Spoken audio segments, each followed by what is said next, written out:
Buenas tardes, bienvenidos aquí a esta vuestra trinchera de guerrilla comunicacional. Estamos con Manuel Ginás desde Teherán, camarada, amigo, hermano y sufridor de Iñaki mío por allí, por aquellas tierras, un ratico.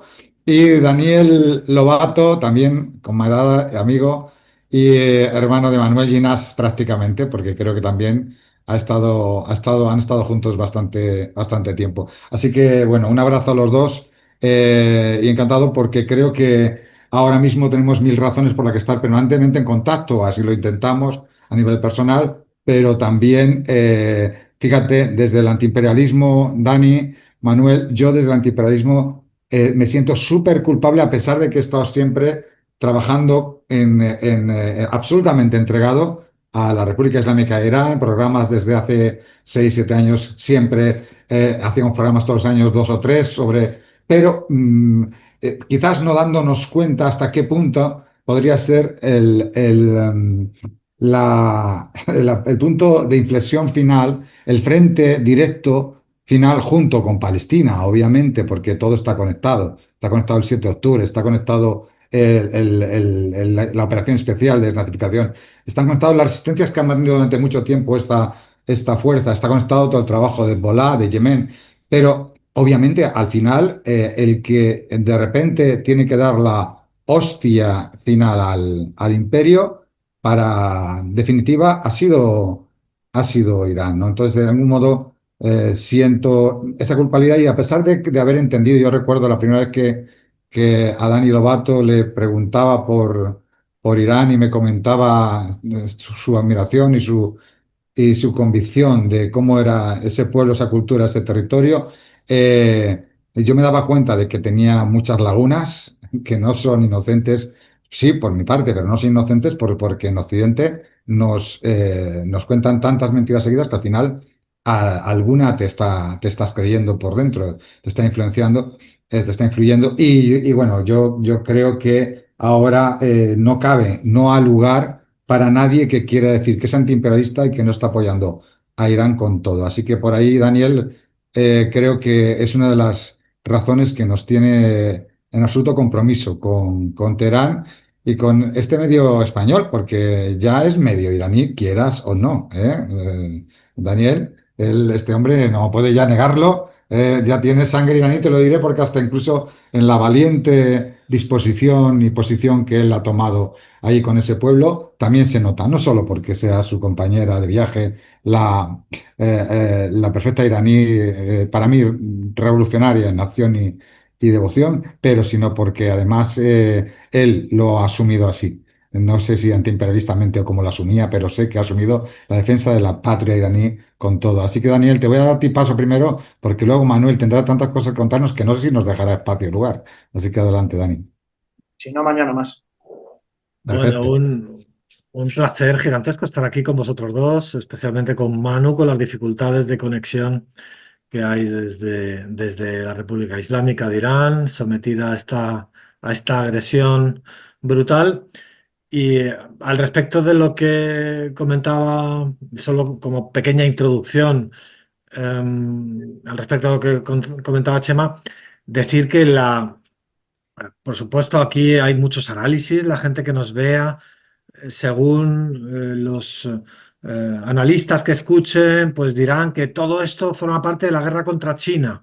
Y entonces solo se fijan en la superestructura, que también la hay, por supuesto, ¿no? Y otras personas podemos decir que no, todo esto es una guerra motivado por Palestina. Y entonces solo nos estamos fijando en la infraestructura, ¿no? O si se quiere, en la capa inferior. Y al final es todo un conjunto, es una sucesiva continuidad de capas desde, eh, se quiere, Palestina, como tú has dicho, Chema, hasta esas capas a una superestructura mayor que, por supuesto, el imperio en su confrontación contra China, contra Asia en general, en su deseo de dominio de los recursos de Asia, etcétera. Entonces, eh, al final lo que tenemos aquí en este espacio zonal de Asia Occidental es una guerra de descolonización regional desde hace 100 años, en la cual por supuesto, hay un nodo que es Palestina, porque allí están los invasores, los extranjeros,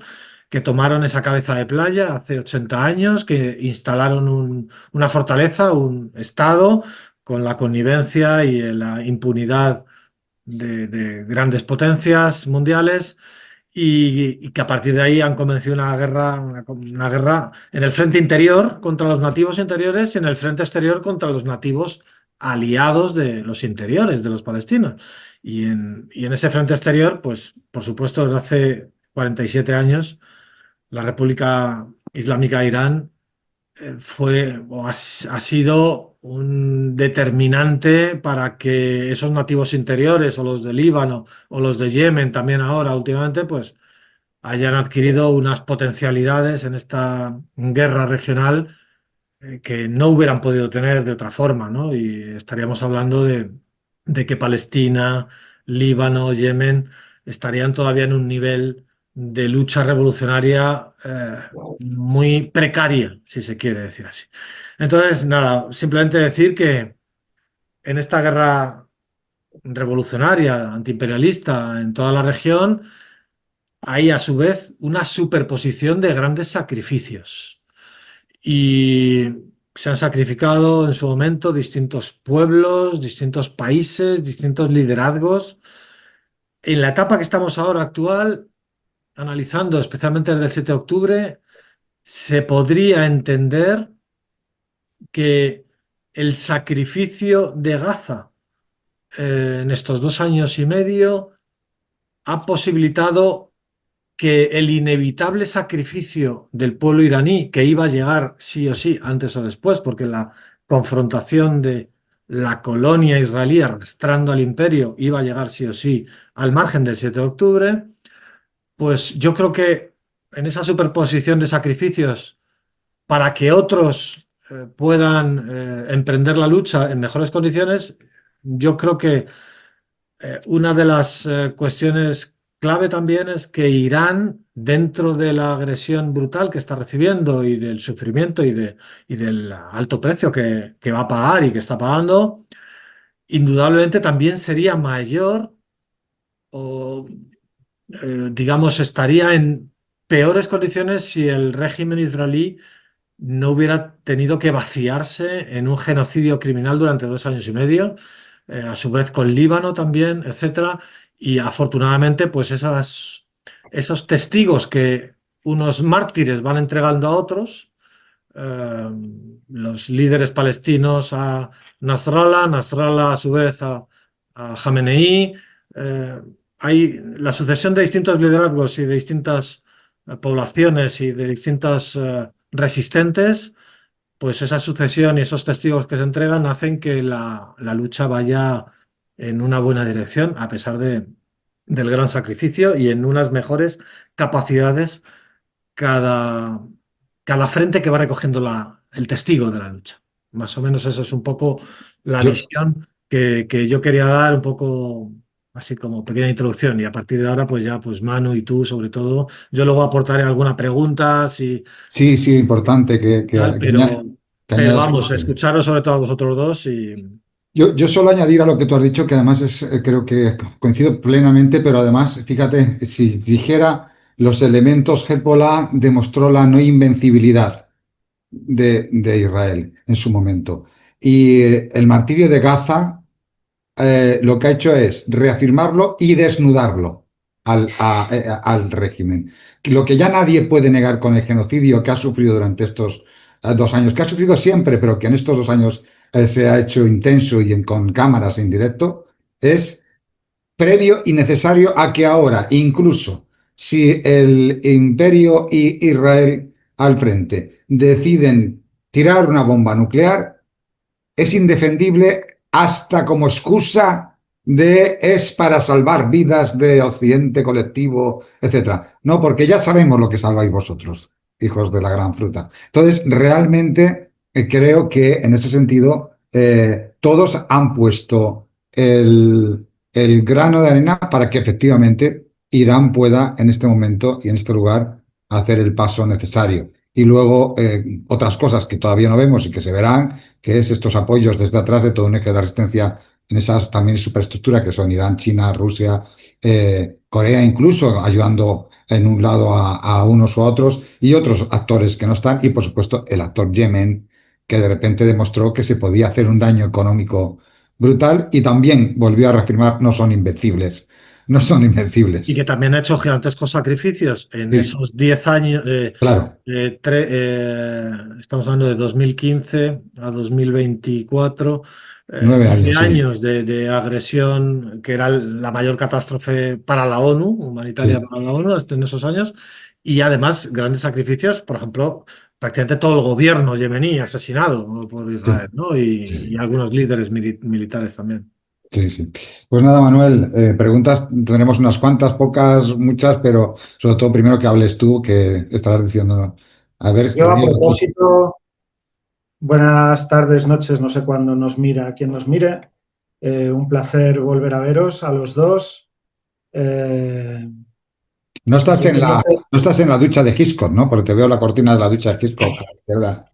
esto es el cuarto de tocar la guitarra de un amigo que nos ha cogido, que vive en un semisótano, y entonces estamos más protegidos, porque bueno, los dos habéis visto dónde vivimos normalmente, es un edificio viejo y en un bombardeo que hace un par de días pues temblaba todo de una manera, Mm, no reventó ningún cristal, ni siquiera se cayeron cosas, pero dio suficiente miedo como para que pensáramos en venirnos a un sitio más refugiado que parece, hombre, si salta la bomba atómica, pues no, pero en principio si no, parece que aquí estamos más seguros.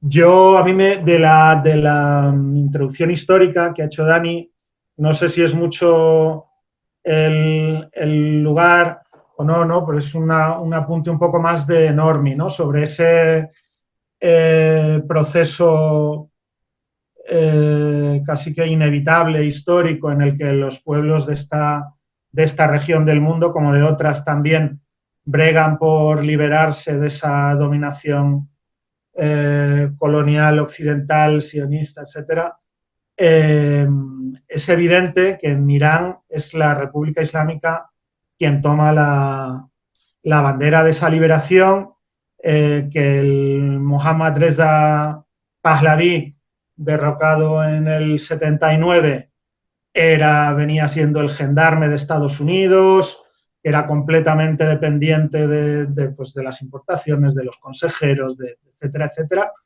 Pero hay una cosa que es interesante, que es que no hay, es decir, normalmente vemos como la revolución iraní fue un acontecimiento tan grande, tendemos a ver que hay una ruptura completamente sin solución de continuidad entre ambos sistemas, regímenes. Perdón, sorry. pero lo cierto es que a partir de, sin dejar de salir nunca los Pahlaví de esa situación de dependencia, de actuar como agentes del extranjero, nunca llegaron a quitarse eso de encima. Pero a partir del 73, con el cambio brutal de la renta petrolera, lo que crece y tal, empieza a haber gente preocupada en los círculos de poder occidentales. La política de Gerald Ford después de Nixon empieza a ser de contención del régimen del Shah.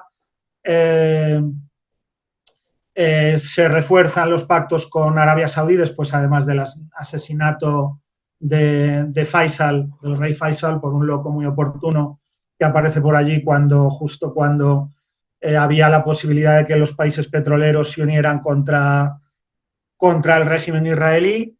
Y a partir de ese momento, pues eso, hay una serie por ejemplo, Amal, el régimen del Shah empieza, igual eso Dani lo sabe mejor que yo, casi seguro, pero empieza a haber financiación de los chiitas de Líbano por Irán antes del cambio a la República Islámica.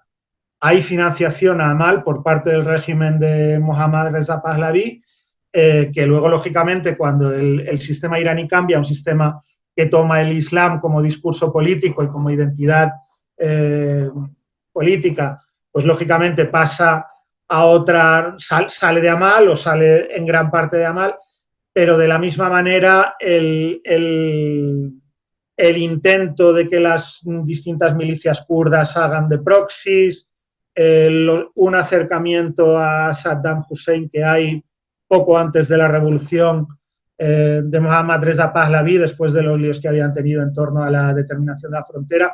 Hay una serie de movimientos e incluso Mohammad Reza Pahlavi, el gendarme de Estados Unidos en el Golfo Pérsico, tiene un discurso que no sé de qué año es, en el aniversario de la invasión anglo-soviética del 41, en el que dice, ojalá en aquella invasión que hacen los ingleses y la URSS para tener dominado el frente, la posibilidad, para impedir que Irán pudiera entrar en la guerra de parte del eje y pudiera haber un cambio ahí de dinámica.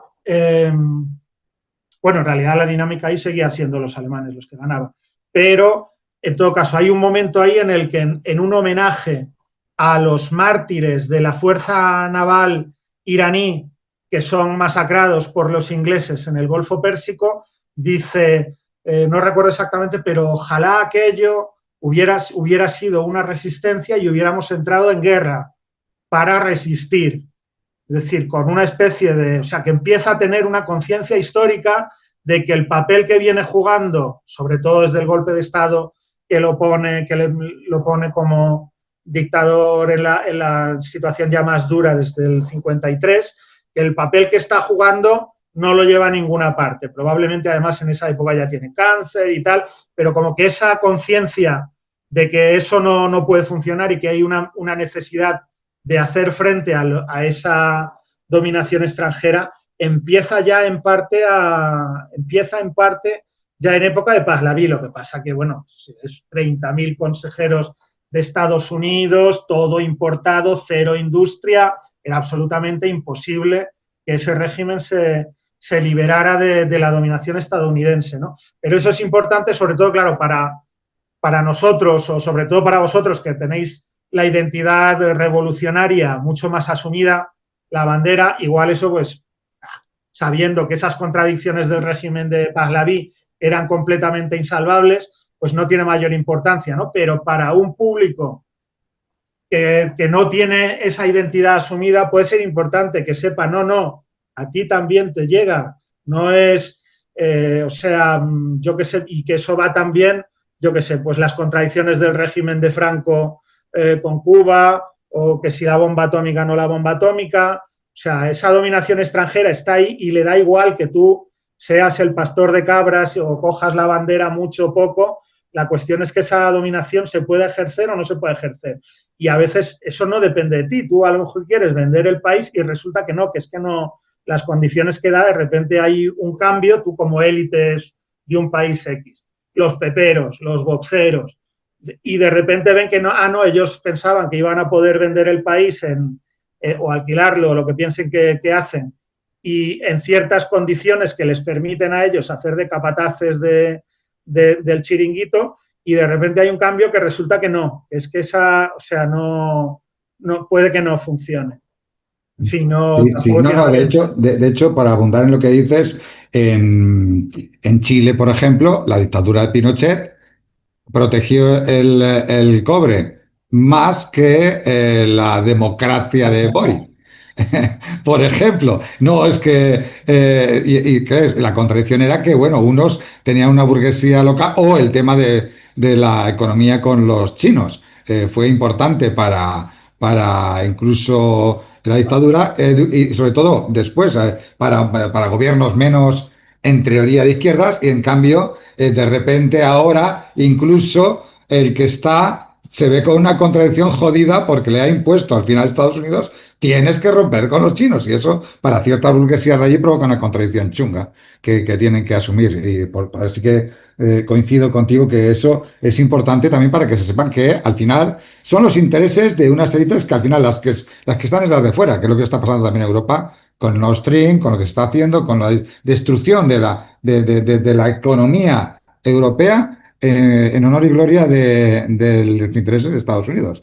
Eso va a ser difícil de asumir. Al final esa contradicción va a reventar seguramente por dentro en esa Europa directamente. Ha sacado un par de cositas, no sé si porque no, como sé que también Lobato tenía una hora nada más, quería, aunque como tú dices, Manuel, le invitamos a Lobato a venir más regularmente contigo aquí los tres y hablamos en la medida que sea pertinente y necesario contigo desde Irán, que va a serlo mucho estos tiempos. Pero, Para quejarnos de Rusia. ¿eh? Para quejarnos de Rusia juntos aquí. Bueno, yo os dejo quejaros a vosotros. Ya sabéis que yo la defiendo por muchas razones que además has visto en estos tiempos que están saliendo. Pero bueno, yo deciros que así brevemente voy a hacer dos preguntas breves y le paso el testigo a Daniel Lobato para dos preguntas breves y otra vez te pasamos a ti. Mira, yo las digo dos preguntas por acumular y que tú empieces a tomar hilos. Aparte de las que a ti se te ocurran que debes decir. Yo, dos, mira, sabéis que yo pienso que la energía nuclear es necesaria para Irán, no tiene que renunciar a ella en ningún caso, pero que la bomba nuclear no le iba a librar del ataque, como no le libra a Rusia, que es la que más bombas nucleares tiene. Pero evidentemente la protección previa durante estos años de esa energía nuclear, tanto a Rusia como a Corea como a otros, evidentemente ha jugado un papel. Pero en este momento desatado del imperio yo creo que no. Ahora, entiendo que la población está diciendo, pues ahora vamos con todo. Segundo, creo que el que ha pasado a no poder hablarse a sí mismo de víctima después del genocidio le complica las cosas incluso a Estados Unidos y a Israel, pero no me cabe la menor duda de que en cualquier momento Israel puede pensar bomba táctica nuclear y hacer mucho daño como último botón de salvavidas ante la que se les viene encima, porque están perdiendo la guerra, aunque en los medios de Occidente, ya te digo, Manuel, que puedes alucinar, o sea, no sé, lo que no sé es cómo nos habéis rendido ya desde los medios de Occidente. Y lo de la economía, Nos estas tiran cosas, lavadoras. Estamos tirando bueno, lavadoras. sí, los chips de lavadoras de Rusia están ahora con vosotros, con esos chips también. Entonces, yo las dos cuestiones que dejaré ahí, antes de darle ahora paso de Novato, es, si queréis tocamos lo del tema nuclear, que también lo toque Novato si quiere, y segundo, el tema víctima, y segundo, la fortaleza y la unidad se ha visto con y sin la muerte del héroe revolucionario de Jamenei, sí, pero además, ahora, a pesar de que nadie creo que le quepa duda de que no es por tener todos esos valores que le suponíamos a Jamenei, incluso a Khomeini en su momento, sino porque es una continuidad además fuerte de lo que sería la gobernanza de la República Islámica, el hecho de elegir a alguien tan conectado y además con todos esos mártires que nadie dice y nadie nombra, que tiene el propio hijo de Jamenei, padre, madre, hermana, hijo, sobrinos, cuñado, todos esos han muerto ahora en este golpe de él y yo creo que ese elemento también pasa a de repente a jugar en favor de una postura firme de Irán. No sé lo que pensáis. Adelante, Dani. Sí, yo creo que con eso es más experto Manu, pero con la sucesión no, perdón, le da un toque monárquico que no es el caso, precisamente a pesar de las acusaciones que hay sobre eso.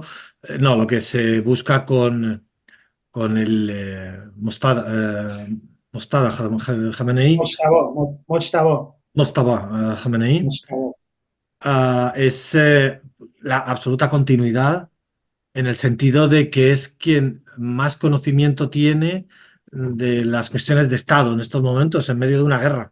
Si probablemente esto hubiera ocurrido en otro espacio o en otro escenario geopolítico, a lo mejor no sabemos que la comisión de expertos, casi 90, ¿no? Creo que son, hubieran elegido.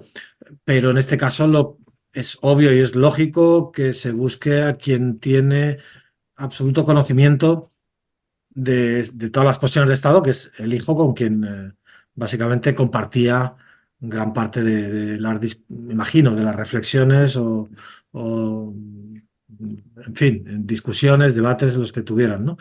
Y No, a partir de ahí, la cuestión es, primero, en este caso, si es un desafío a lo mejor para la República Islámica, la protección de Jamenei ahora mismo, el protegerle, porque no es lo mismo que Ali Jamenei, que utiliza su cuerpo como combate, ¿no? Contra Estados Unidos, decide utilizar su cuerpo como herramienta de combate y con un resultado espectacular. Yo creo que hay veces que un cuerpo en una huelga, en una prisión, una huelga de hambre o digamos, estar en tu puesto de trabajo como decidió estar él, con las consecuencias que eso tiene, porque el puesto de trabajo es el frente de batalla, pues eligió estar en el frente de batalla, que era su puesto de trabajo, y con las consecuencias, en este caso, como una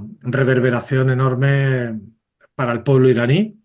Bueno, en este caso yo creo que al hijo se trata exactamente de lo contrario. Me da la impresión de protegerle en estos momentos al máximo y será un gran desafío. Y bueno, no, Efectivamente, yo luego, creo que una victoria, protegerla al máximo, se convertiría en una victoria, en este claro, caso. y hablar, es verdad que siempre, y esto Manu ahora podrá detallar, siempre se habla de la fatua de Ali Khamenei sobre la cuestión nuclear, que tiene muchas interpretaciones, que incluso no está claro si para peligro existencial también valía o no, etcétera, ¿no? Pero hay otras instrucciones que Ali Khamenei había dejado dichas y le he escuchado en algún vídeo y era la limitación, por ejemplo, del alcance de los misiles, si no estoy confundido, ¿no? Eh, Ahora mismo, en principio, con la desaparición de Ali Khamenei, puede desaparecer esa limitación que no estaba en forma de fatua tanto, sino en forma de, digamos, consejo Orientación. o político o consejo directriz, ¿no? Más bien. Mm. Entonces, eso sí que está libre de cualquier restricción en estos momentos en cuanto a misiles intercontinentales. No hablo con cabezas nucleares, eso es otro tema, pero sí. Bueno, pues que nos cuente un poco, Manu. Fíjate que yo en eso añadirte, Manu, que el tema de por qué yo creo que es más fortaleza no usar las armas nucleares, armas de destrucción masiva, o jugar con reglas, porque en el mundo antiimperialista, los antiimperialistas no tienen más remedio que jugar con reglas, juegan contra un enemigo que juega sucio, juega sin reglas y juega haciendo el máximo daño posible, pero tú no puedes hacer eso o juegan con la mentira, tú no puedes hacer eso porque pierdes todas las fortalezas que te da estar en el lado de la verdad, ¿no? En ese sentido pasa lo mismo con la destrucción masiva, de pasar a ser perfectamente demostrable la víctima, pasarías a ser la amenaza que ellos dicen que eres porque tienes misiles que les pueden alcanzar cuando tú dices que no vas a hacer eso o porque tienes arma de destrucción masiva que puedes atacarles. No sé, por ahí es por donde va también mi criterio. Adelante, Manu. A ver, sobre Mojtaba, es un personaje del que no se sabe gran cosa. Es decir, los distintos hijos de Jamenei han sido muy discretos, se han mantenido siempre un poco al margen. De Mojtaba, la primera vez que empieza a salir al debate público la figura y sale, pero de manera fugaz, es cuando en 2005 Mehdi Karoubi, que había sido presidente del Parlamento, líder reformista, uno de los dos candidatos que después en 2009 se lía la manta a la cabeza y ponen en entredicho el resultado electoral en junio de 2009, acusa a Mojtaba de estar haciendo cosas raras con los servicios de seguridad para manipular las elecciones y que él tenía que haber sacado más votos y que por culpa de Mojtaba han hecho algún tipo de fraude y por eso él no ha salido segundo en las elecciones y hubiera salido él en vez de, no recuerdo quién quedó primero, si Rafsanjani o Ahmadinejad, pero vamos, el resultado de la elección hubiera sido distinto.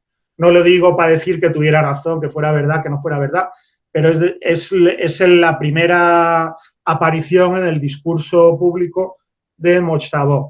Y en el discurso, pues siempre se lo ha mantenido, se lo ve asociado dentro de toda esa discreción, opacidad o lo que sea, como muy vinculado a los servicios de seguridad y en particular al cuerpo de guardianes de la Revolución Islámica, que es de quien se decía que lo apoyaba mucho, y como dice Dani, efectivamente, probablemente en tiempos de paz o de paz relativa o de más tranquilidad hubiera tenido menos cartas. Sí que daba la impresión. En 2009, de hecho, uno de los eslóganes que cantaba la oposición reformista, liberal, prooccidental, el movimiento verde tal, era Mojtaba, muérete, no llegarás a líder, no verás el liderazgo. O sea, que y eso es un poco como lo que queda, pero desde entonces normalmente ni ha salido en las noticias, claro, daba la impresión en los últimos meses, incluso ya metidos en toda el increscendo que nos ha traído aquí, ¿no? Desde el diluvio de Al-Aqsa, vamos, lo que estamos es en el diluvio de Al-Aqsa todavía, por eso no sé por qué dejan de hablar de sello del diluvio para hablar de no sé cómo ha sido eso, pero al principio al hablar de las operaciones de represalia iraníes, de respuesta al ataque israelí y estadounidense, hablaban de sello del diluvio. Incluso durante ese increscendo, en un par de crisis que ahora no recuerdo cuáles son, ha salido a televisión o salió a televisión el nieto de Khomeini, que es un ayatolá, creo, me parece, más bien liberal. De hecho, creo que hizo incluso su tesis de ayatolá, sí que es ayatolá, sobre los vientres de alquiler, o sea que está muy metido, ¿no? Como muy metido en el mundo intelectual occidental. Y durante este increscendo ha aparecido 2 veces en televisión en un momento de crisis, como han aparecido otras personalidades así importantes de la República Islámica, y adoptando posturas de mucha más firmeza de lo que se le esperaba como alguien más inserto en la facción reformista, liberal, prooccidental, etc. Entonces daba la impresión de que la sustitución de Jamenei, de Ali Jamenei, Seyed Ali Jamenei, iba a ir por ahí, por alguien que pudiera tener, por un lado, a los reformistas dentro del redil y que al mismo tiempo estuviera evolucionando hacia una postura de defensa más clara de la soberanía iraní frente al intento de Occidente por devorar o tragarse, como dijo Jamenei en su último discurso, creo, o el penúltimo. Al producirse todo esto en un momento de máxima, claro, de confrontación bélica ya completamente desatada, con esa relación hipotética, tampoco es algo que esté muy verificado porque son cosas muy del cuerpo de guardianes de la revolución, o el SEPA, vamos a decir, con este hombre, pues es lógico que este hombre tenga muchas más cartas para haber sido el sustituto de su padre. Por otro lado, es también alguien que, como ahora hay, lógicamente la República Islámica tendrá que hacer un esfuerzo máximo por proteger a su nuevo jefe de Estado, pero las probabilidades de que lo maten, pues hoy en día parecen mucho mayores de lo que parecían hace un año, vamos a decir. Y siendo una persona que acaba de perder a su mujer, a su padre, a sus hijos, no sé, tú has dicho ahora la lista, era un montón pues es lógico que sea también alguien que está mucho más mentalizado para asumir ese riesgo, porque es alguien que de todas maneras ha sufrido un cambio existencial dentro de su periplo vital, o sea, que un paso más y asumir el liderazgo y la posibilidad de que hoy, mañana, dentro de 2 semanas lo asesinen, pues para él no es difícil. Es también alguien de quien se espera también, lógicamente, habiendo sufrido todas estas pérdidas, que tenga ahí una facilidad para llevar la misma lineadura, que de todas maneras, aunque lineadura adoptando el lenguaje de la prensa occidental, que se espera de él, pues en estas circunstancias, lógicamente, tiene mucha más facilidad de coordinación con el SEPA, y tiene una motivación personal también de venganza muy clara. Pero además no solo eso, sino que además justamente por esta legitimidad que le da tanto la relación con el SEPA como las pérdidas personales, familiares que ha sufrido el día 28, es también, paradójicamente, quien tiene más facilidad para llegar a un acuerdo eventual, suponiendo que eso fuera posible, que su padre no creía que fuera posible, yo tampoco pienso que él fuera posible. Pero suponiendo que existiera una posibilidad no inmediata de llegar a un acuerdo, ¿con quién? Con Estados Unidos, dentro del objetivo iraní de que se reduce la presencia de Estados Unidos en el Golfo Pérsico. Ese es el objetivo primario iraní en las operaciones militares actuales. Teniendo esa legitimidad, es muy difícil, porque si eso lo hiciera ahora un Hassan Jomeini o un otro ayatolá sin esas credenciales, sin ese respaldo del SEPA, sin esos martirios que ha sufrido en su familia, pues se le echaría encima una parte mayor o menor de la facción más pro-soberanía, más confrontacional frente al imperialismo occidental, pero él sí tiene esa carta que jugar.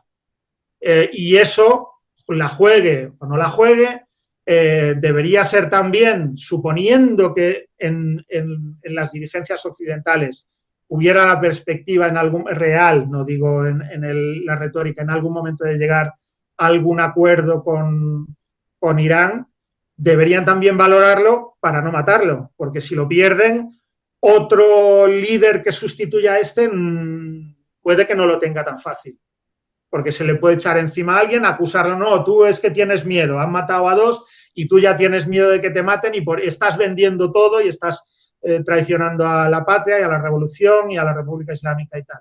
Este hombre sí puede, podría, no digo que eso vaya a pasar, pero es una carta que tiene, además de las otras, que yo no creo que vaya a ir por ahí, porque de momento, ya empiezan a modular un poco el discurso de la República Islámica, pensando que igual estáis, no sé si estáis mejor, no sé hasta qué, pues eso, el objetivo de las operaciones iraníes, sin duda, trazado, diseñado y decidido antes del martirio de Seyed Ali Khamenei, era vaciar el Golfo Pérsico de presencia militar estadounidense.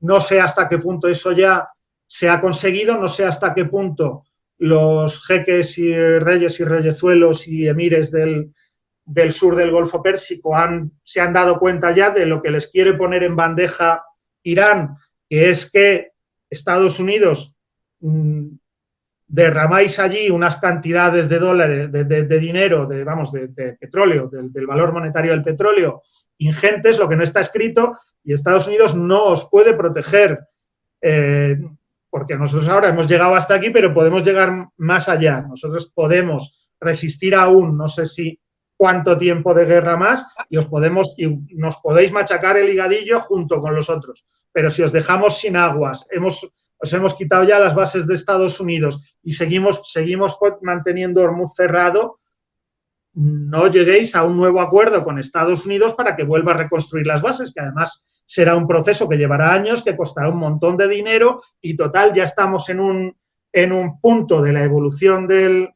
sistema mundial en el que la potencia emergente es China. Estados Unidos acaba de sufrir un golpe a su sistema militar brutal, un golpe también a su sistema económico brutal, y ahora mismo para Arabia Saudí, sobre todo para Arabia Saudí, pero para el resto también, volver a reconstruir una supuestamente alianza o ese acuerdo de seguridad a cambio de mantener el petrodólar, cuando el petrodólar ya está destruido, cuesta creerlo, ¿no? Porque llevamos años pensando en el petrodólar tal, lo que estamos viendo es ya el fin del petrodólar o es una fase inicial.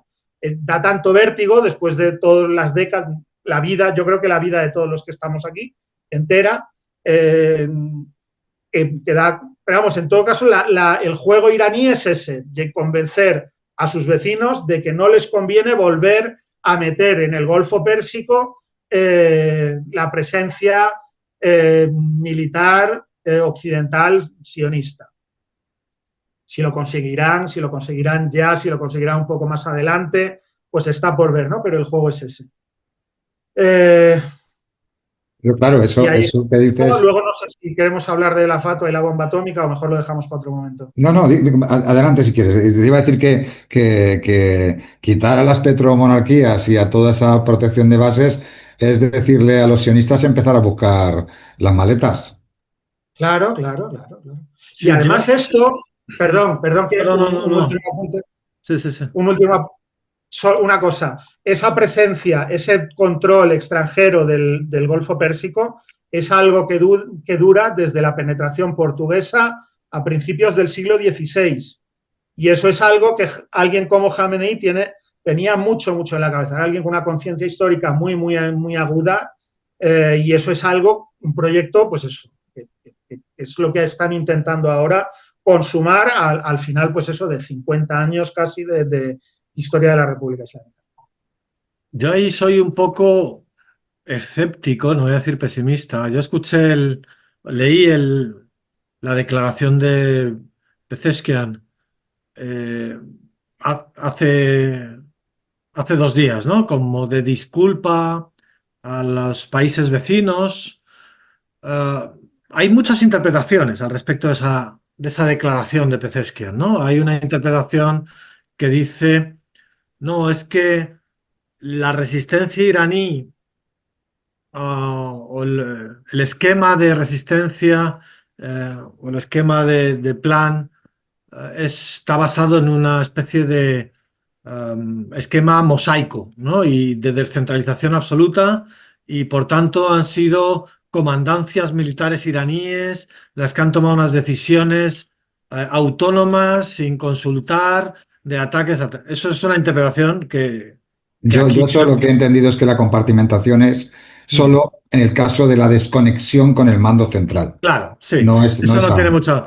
Luego está el propio Arashi, que vino a suavizar esas declaraciones de Pezeshkian, como diciendo, no, en la cultura persa, en la tradición, la petición de disculpas es un símbolo de dignidad, pero de fortaleza también, ¿no? Mm.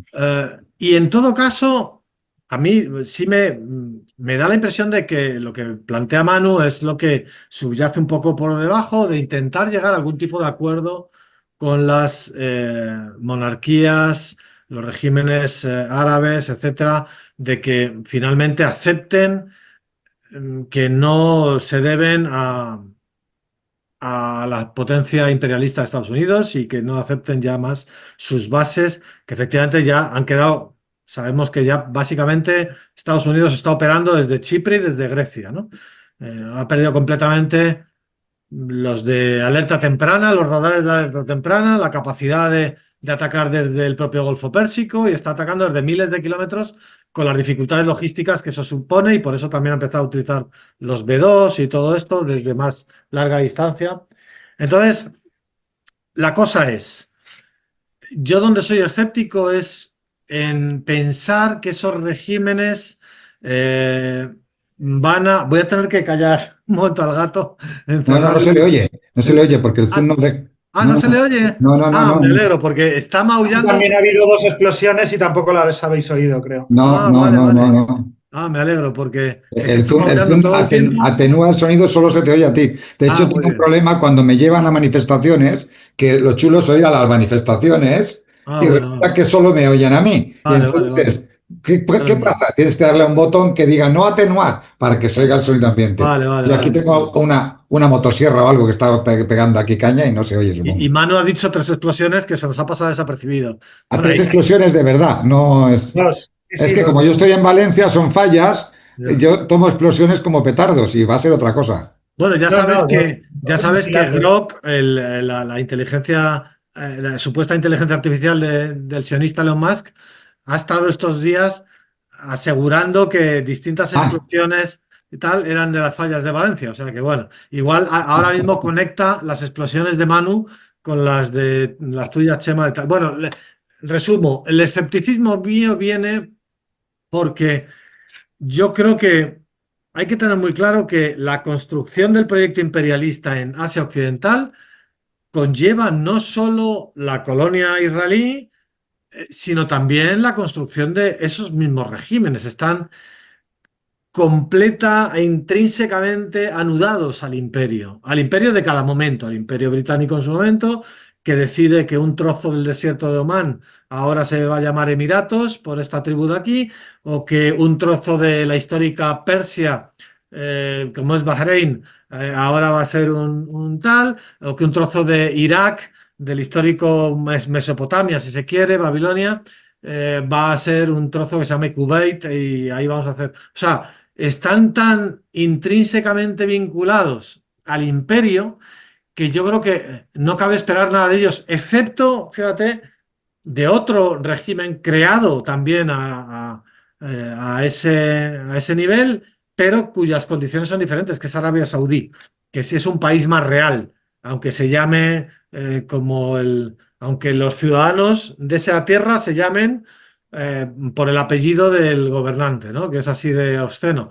Pero es un país más real, con contradicciones, con complicaciones, con grandes cuestiones, y lo estamos viendo como ha variado enormemente, ¿no? Especialmente yo creo que desde que Yemen les zumbó en Aramco aquellos depósitos, aquellas refinerías, no recibió protección de Estados Unidos. A Estados Unidos le dejó abandonado, y por tanto las prioridades de Estados Unidos se veía que no eran tanto defender a Arabia Saudí. Arabia Saudí comenzó a partir de ahí el proceso de rehabilitación con Irán, cabildeado por China, cerrado en 2023 o 24 creo.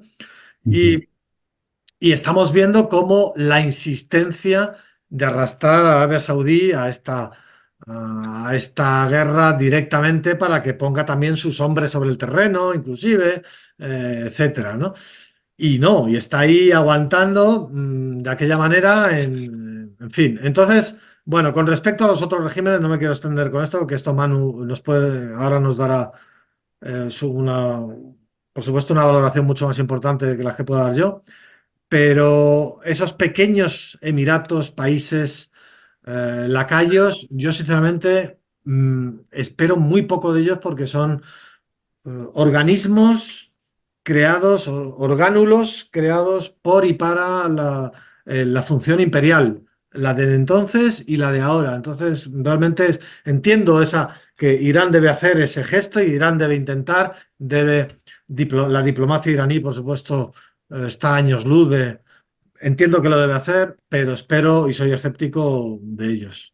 Bueno, yo no sé si la familia, la casa de Saud y la familia Al Maktoum y la familia Al Nahyan van a salir de allí, y va a entrar la familia Al Jinnah y conseguirá poner allí otro tipo de gobierno. Pero lo que sí que sé es que no va a ser, como yo soy escéptico en una cosa, en que no va a ser tan fácil como que quites la base y de repente el pueblo de Bahrein consiga un gobierno que no sea cipayo de Estados Unidos, pero sí que creo, Arabia Saudí no lo va a permitir nunca. Una cosa es que claro, mantenga un equilibrio con Irán, que le interesa un Irán unificado y no colapsado como Siria. Para empezar, no iba a ocurrir, ¿no? Siria, o sea, Irán no Siria. Pero bueno, puestos a imaginar escenarios, ¿no? Pero yo creo que no, a Arabia Saudí no le interesa un Irán. claro, Pero claro. en todo caso, eso es una cosa, y otra que permita que Bahrein echa a los Jalifa, se instituya ahí algún tipo de modelo diferente, que los chiíes alcancen algún tipo de autogobierno, Sí. en lugar de estar sometidos a una dinastía suní, porque vendría a ser un reflejo de la propia Arabia Saudí, con un 15% de chiíes. Están sometidos a la mayoría suní, ¿no? Yo no creo que Arabia Saudí permitiera nunca que Bahrein se libere, pero bueno.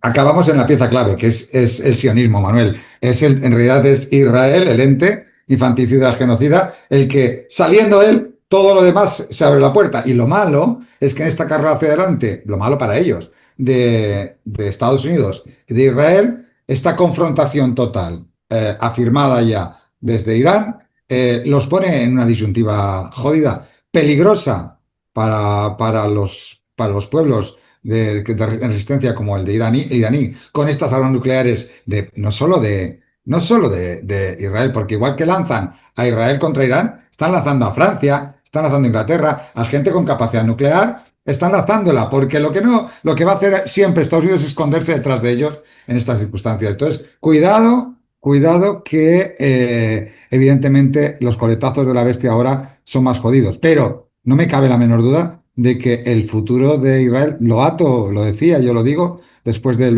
7O, el futuro de Israel tiene días contados y yo creo que veremos que eso va a desaparecer en nuestro tiempo de vida y probablemente en no demasiado tiempo, porque realmente es que ya nos pasó con lo del 7 de octubre, dijimos, este genocidio en marcha va a hacer unos daños tremendos a la imagen y al sostén del victimario, la víctima que digo, el victimario que se hace víctima, que es el ente infanticida. Ahora, una vez más, lo que estamos viendo es que la dinámica en Irán ha sido atacar a niñas, a madres, a hospitales, a la vida de las personas eh, civiles, como lo hacen en otros terrenos, pero aquí lo están haciendo de nuevo en una ciudad de más de 10 millones de habitantes. Es la demostración palpable de lo que son. Entonces yo sigo pensando que aquí ya no va a haber un paso atrás posible. Hay gente que dice que hizo un paso atrás por una flexibilidad táctica, no voy a dar el nombre ahora porque eso ya lo trataré en otro día, pero Por parte realmente de Israel. no, que digo que hay gente. Ah, no, digo que hay países que en un momento dado dicen que por sociedad táctica se puede hacer un paso atrás, pero si das 6 pasos atrás, no vas a dar ¿Por nunca un parte de salto. quién? De De Irán, otra gente. dices. No, no, ¿Que quién dio paso? hablaba de en un momento dado hay países que están negociando con el imperio diciendo que lo hacen para coger aire y un paso atrás. Y al final dan no uno, dan 7 pasos atrás, con lo que es imposible recuperar terreno. Por tanto, al final están entregándose. Entonces, en este caso, Irán no va a dar un paso atrás para entregarse, que ya ha hecho pasos atrás con las negociaciones, una y otra vez y otra vez. Y yo creo que desde que decidió vamos a ir enriqueciendo, mientras vosotros no nos dais paso, seguimos enriqueciendo uranio. Que no, esa va a ser nuestra arma de negociación. Que no lleva a hacer armas nucleares, pero lleva a que ya que decís que ese es el problema, vamos a ponerla en valor, ¿no? Entonces, ahí yo creo que tenemos una situación de que la piedra angular es Irán en positivo, la piedra angular de todo este debacle del imperio en Asia Occidental va a ser Israel, incluso más que Ucrania en este caso, porque Ucrania llevará a la ruina a Europa, pero no acabaría con el cáncer que es Israel en la región. Yo creo que a Israel lo conoce mucho mejor Dani que yo, cuáles son sí, la situación y el proceso en el que es esperable que la ocupación israelí sionista de Palestina se vaya erosionando y haya un abandono, ¿no? Yo eso creo que lo conoce mucho. Yo no. Pero tú, la sensación que se tiene desde el pueblo iraní en cuanto porque al final no solo es una defensa ante este ataque, también es unos objetivos. Y el objetivo que desaparezca la capacidad de ataque, saben que va ligado a 2 estados oficialmente en guerra declarada. Bueno, no han declarado la guerra, esa es otra cosa muy gorda, que no han declarado la guerra en Estados Unidos, dicen que no han declarado la guerra. No sé si lo sabéis, ellos dicen que no. La guerra no la declara Estados Unidos desde 1944, creo, Y no hace que otra se la cosa. declaró a Hungría, Rumanía y no sé qué otro país. Es la última vez que Estados Unidos ha declarado la guerra de manera conforme a su propia legislación. Desde entonces no. Bueno, yo os voy a enseñar una cosa, 4 minutos, antes de que también se me vaya alejando Dani y Manuel. Escucha, yo esta mañana, creo, no sé si os lo he mandado, pero estaba sorprendido, alucinado. Lo voy a poner aquí para que lo vean también la gente. Es un vídeo de 5 minutos en que hay una congresista que le interpela a otro congresista, un congresista se supone de la oposición, que interpela a un senador que es... No, no te digo, Dani. Creo que es al portavoz del secretario de guerra, Pete Hegseth. Sí, el Creo que es portavoz. el portavoz en el cual no dice, creo, intuyo que es el vídeo que vas a poner, ¿no? Sí, sí, Que sí. no da ninguna razón de por cuál están atacando a Irán, no da ninguna razón de nada absolutamente y todo es no sé, no sé, no sé, ¿no?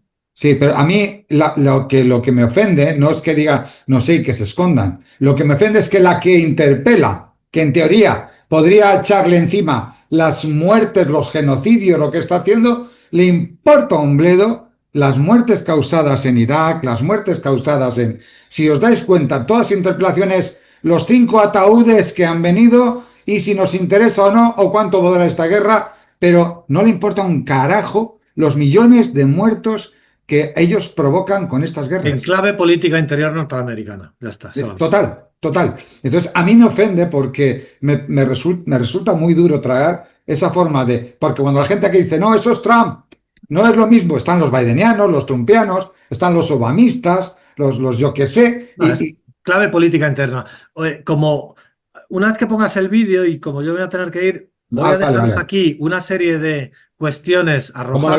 lo habéis visto los dos, ¿no? El vídeo. Bueno, pero es Yo no. interesante Ah, sí, para que lo vale, vale. vea la audiencia.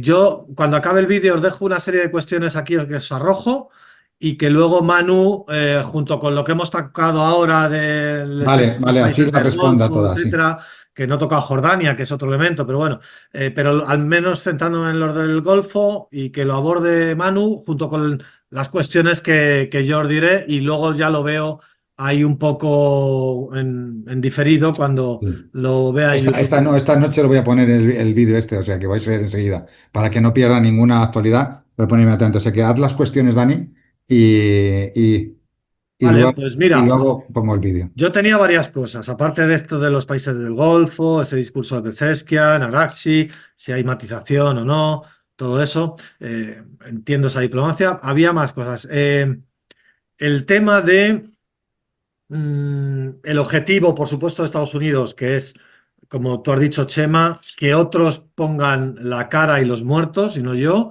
ya sean y pongan los costes, otros pongan los costes, los europeos ya los están poniendo, Macron, etcétera, el propio Pedro Sánchez. Pero también en clave interna, que pongan los costes sobre el terreno como ejército interpuesto distintos grupos que antes lo hemos tocado, la fragmentación posible de Irán, que estaba ahí en una posible agenda, ¿no? Eh, entonces vimos cómo el movimiento de los kurdos, antes de la agresión de distintos partidos kurdos, no de los kurdos, el pueblo kurdo o los pueblos kurdos son una cosa y los partidos que supuestamente representan algunos intereses, incluido desde el brazo de lo que fue el PKK en Irán, el PJAK, hasta los que fueron partidos de izquierda comunistas, Komala y sus escisiones, hasta otros puramente neoliberales como el PDKI, el Partido Comunista, perdón, el Partido Demócrata del Kurdistán, el Partido Democrático del Kurdistán iraní. Esa coalición se arma hace 2 semanas, obviamente en un momento de contexto para... Y al final se echan para atrás, ¿no? Hay unas vacilaciones y se han echado para atrás, básicamente. Por supuesto, ha habido un trabajo diplomático de Pezeshkian con el Barzani, con Talabani, Y con Sudán, bombardeos. Y con bombardeos iraníes. Y y bombardeos bombardeos, iraníes. correcto. Sí, sí. También ha habido bombardeos del imperio, no se dice, pero ha bombardeado puestos fronterizos y ha Sí, sí, asesinado sí. a, a destacamentos fronterizos iraníes, a 20 o 15 militares en un puesto, para facilitar el El flujo paso. fronterizo de la posible invasión de estos mercenarios, ¿no? ¿Cómo se ve eso? También en el espacio Baluche, con Jason Laddell, El ejército de la justicia. sí, este sector talibán, que son los, digamos, Afganistán es un interrogante en su actuación. Hemos visto que también contemporáneo a todo esto se ponen a aliarse contra Pakistán. Bueno, la línea fronteriza, la Durán y todo esto, hay muchas cuestiones ahí ancladas en el pasado, pero también es un interrogante por parte de, hay un sector del gobierno afgano que está con Irán, pero hay otro sector que probablemente está con los dólares de Emiratos, ¿no? Y por tanto los dólares del imperio, y han estado negociaciones de si le devolvían al imperio las bases o no. ¿Qué pasa ahí con esos frentes periféricos de Irán? La posibilidad de que al final, como se ve desde la capital, la posibilidad de que haya esas intrusiones de terroristas mercenarios. ¿Qué más? ¿Qué más?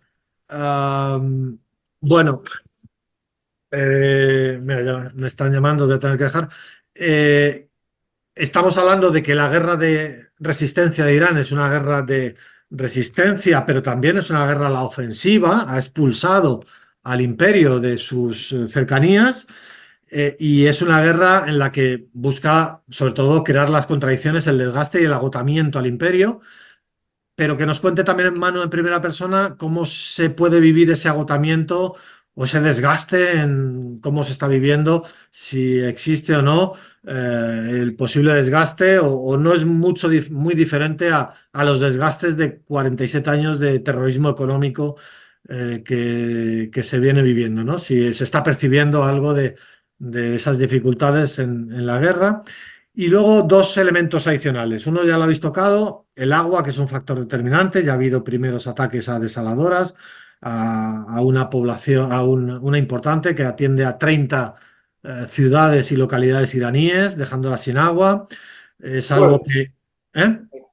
Sí, son sitios pequeños, son Sí, son pueblos. más bien aldeas y pueblos pequeños, pero en todo caso, ¿y cómo eso, en qué fase nos mete? Porque, bueno, Irán tiene estrés hídrico, si se quiere, pero hay otros que viven al 7000%, como es el propio, o el 15.000%, como es Emiratos, 15.000% en base a los recursos hídricos que podría sustentar la población de Emiratos, 15.000%. Otros al 500%. Irán no llega a esos límites. Irán está a un 70-80%, si no me equivoco, en los índices que he visto, ¿no?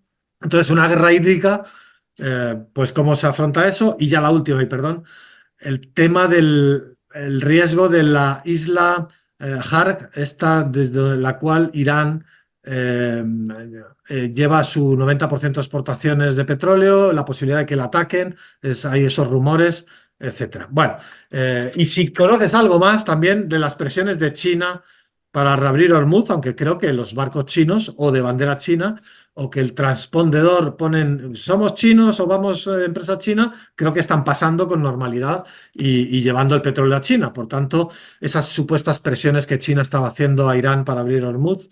Bueno, pues todo eso os dejo, que no es poco, lo que os dé tiempo, lo analizáis y luego lo veré en el vídeo. Y os Venga. dejo con mucha pena y dolor, pero tengo otro compromiso. Nos juntaremos alguna de estas madrugadas que Manuel quiera, tempranito, cuando veáis los dos que podéis, y seguimos haciendo programas esta semana. Un Venga, abrazo enorme para los dos. Chao, Un chao. abrazo. placer, Dani. Un Chao, chao. placer. Chao. Adelante, Manuel. De todos modos, lo del estrés hídrico, creo que dijeron desde el gobierno iraní que lo que habían hecho era sentar un precedente, dejando una advertencia ahí. Claro, claro. Yo no sé si puedo, la verdad, no sé si puedo añadir mucho más que plantear que esas son cuestiones que se plantean, pero que yo tenga un conocimiento así como para desarrollar mucho cómo puede jugar eso, más allá de lo que ha dicho Dani, de que Irán es verdad que tiene problemas de agua, pero pues eso, los que están enfrente están mucho peor. Más allá de eso, no tengo conocimiento de luego eso tácticamente, de qué manera Mm. eh, puede desarrollarse, no lo sé, no lo sé.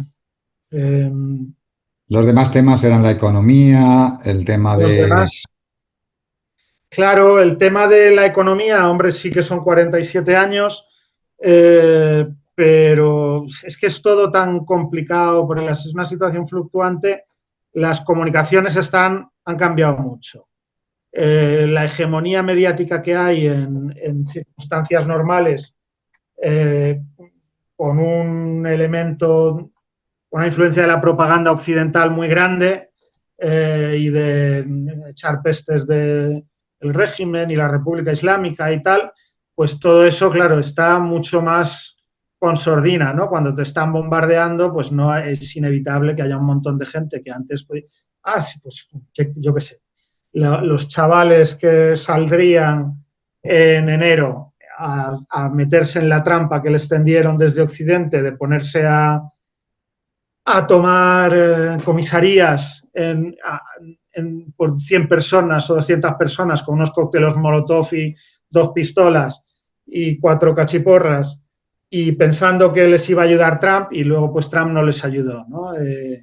Pues la situación de que estaban con el tarro comido por la propaganda 24 horas al día, toda la semana por vía satélite, en el momento en que pasan cosas y ves que, bueno, pues no, Trump no te ha ayudado, no solo no te va a ayudar, sino que está destruyendo patrimonio histórico. Se suponía que el cuento que vendían es que el régimen es como una camisa que te la pones y te la quitas y el resto de cosas sigue funcionando. Las pensiones, siguen funcionando los bomberos, siguen funcionando los hospitales, sigue funcionando la universidad, sigue funcionando la policía, siguen funcionando los juzgados, no, o sea, eso no puedes, así ya cambiamos de régimen, eso ya el mismo cambio del régimen Pahlaví a la República Islámica, la gente que tiene una edad lo recuerda, que eso hasta que se construyen las cosas, que hay cosas que se construyen bien, que se construyen mal, que se cogen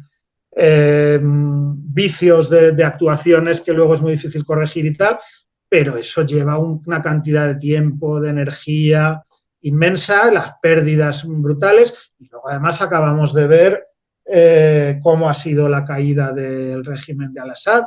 Claro, en el régimen, en Al-Assad, vamos, decimos régimen por eso, por como esa misma hegemonía mediática, ¿no? Pero yo también en 2011 salido no hacía mucho de Irán, de la Universidad iraní y de ese medio de contestación, insatisfacción por la falta de democracia y tal, a mí también me parecía muy bonito, ¿no? Mira, tienen unos jóvenes que hacen un diseño gráfico fantástico y ellas qué guapas y ellos qué listos y tal, y entonces se quita el régimen con estos señores que tienen cara así poco adusta y tan que no parece que te puedas divertir con ellos saliendo a tomarte una caña y pues vienen estos que son muy chulos y ya está, ya no hay régimen y somos, claro, las cosas no son así, ¿no? Y entonces cuando empiezan a caer bombas y de repente ves que que se han cargado los depósitos de gasolina de Teherán, que el Palacio de Golestán se ha roto una parte de... Pues eso es muy difícil hacerte con en qué medida han cambiado las cosas o no, porque claro, Internet no funciona, y entonces todos los puntos de referencia y la gente con la que tú hablas, pues sí se ven cambios, o sea, se ven cambios. No es tanto, depende mucho también de la clase social en la que esté uno. Yo la clase social en la que estoy no es la gente que las pasa más putas, lógicamente.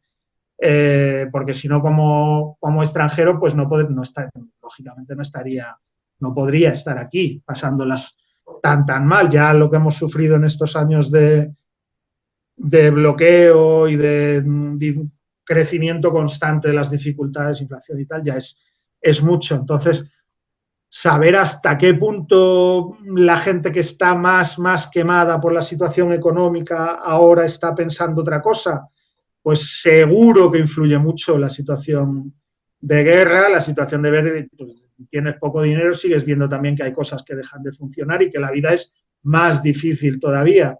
Aunque durante la guerra hay cosas, bueno, la guerra tiene sus cosas buenas y es que hay una parte de solidaridad de la gente que se activa, ¿no? La gente está más pendiente de si, ¿no? Nosotros todos los días nos levantamos y lo primero que hacemos prácticamente es mirar el chat en la web iraní, en el Vale, a ver los amigos, cómo está, todo el mundo está vivo, hay alguien que haya, dónde han bombardeado esta noche, si alguien está muy traumatizado o tal, para vernos, calmarnos, alentarnos y tal. Entonces, como cambian tanto todos los equilibrios de todo, sin duda, pues todavía la situación todavía no ha cambiado mucho. O sea, hay un cierre de un gran parte de los negocios, en parte porque todo el que tiene en Teherán, digo, claro, yo lo que veo es Teherán y una parte muy reducida de Teherán. Tú sabes además que estoy convaleciente de una operación y tampoco puedo pasearme mucho de un lado para otro.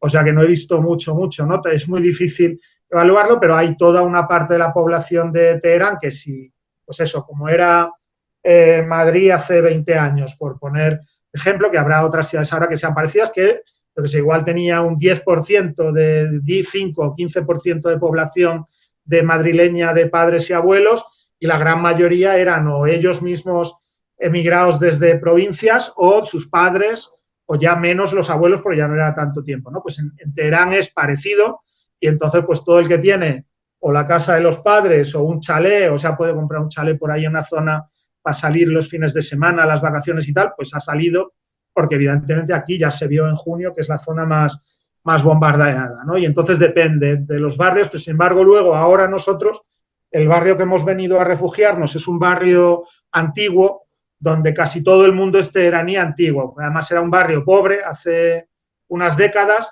y entonces nadie venía de provincias a instalarse aquí, por lo que la población sigue siendo muy... Hay muchísimas mezquitas, hay montones de... O sea, la cantidad de pequeño comercio y de cosas así que no sean franquicias y grandes supermercados y tal, es inmensa. Este amigo que hemos venido a refugiarnos en su casa nos dice que él piensa que aquí no se ha ido nadie a otros lugares, entonces la vida de barrio sí que sigue mucho.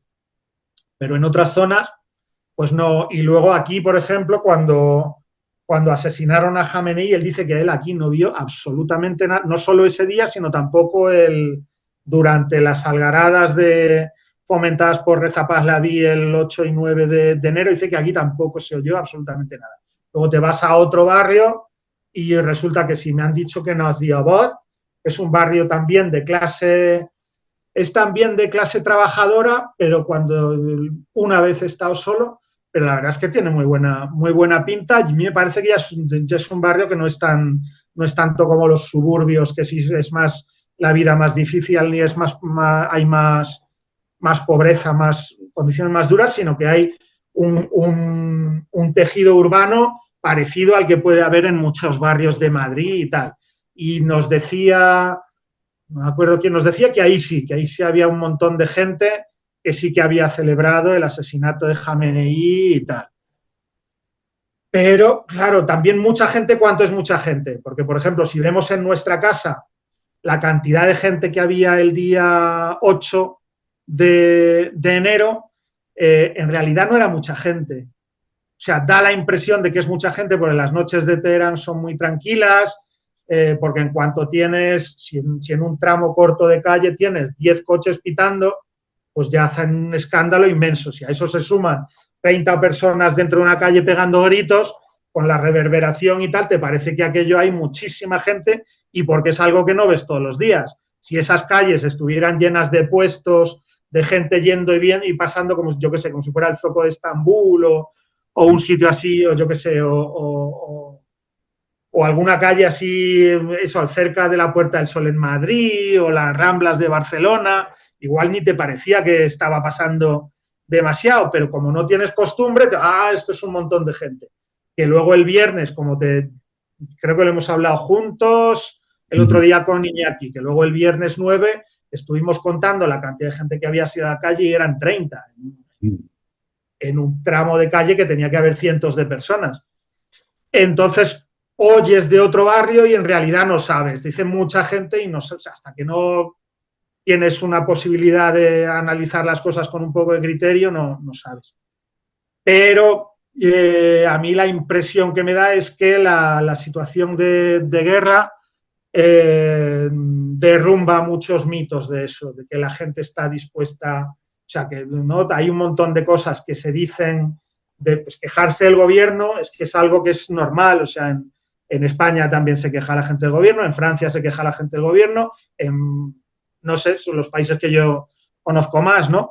Pero, y claro, y entonces, como eso se suma a toda una propaganda inmensa que hay, a una deficiencia, se podría pensar, de los canales de participación, aunque bueno, eso habría que hablarlo con más seriedad, la capacidad que tiene el sistema político para absorber ese descontento y canalizarlo por las vías internas, pues es mucho más en un régimen de partidos como El Español, que te monta un Podemos, para los lo que sé, progres, rojos, izquierdas, lo que sea, y por otro para los fachas, patriotas, no sé qué, te monta un Vox y eso se junta en un sistema de consenso que aquí eso no lo tiene.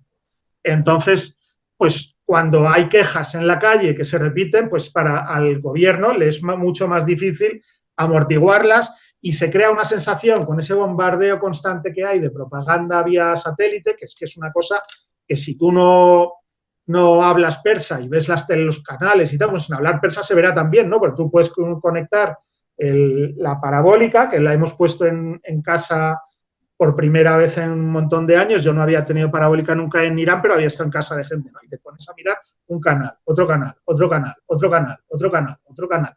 Hay una cantidad de canales en persa producidos para emitirse vía parabólica dentro de Irán, lógicamente para defender los intereses de quien los paga en contra de la República Islámica, porque si no, pues buscaría la manera de anunciarse dentro de Irán y ya está.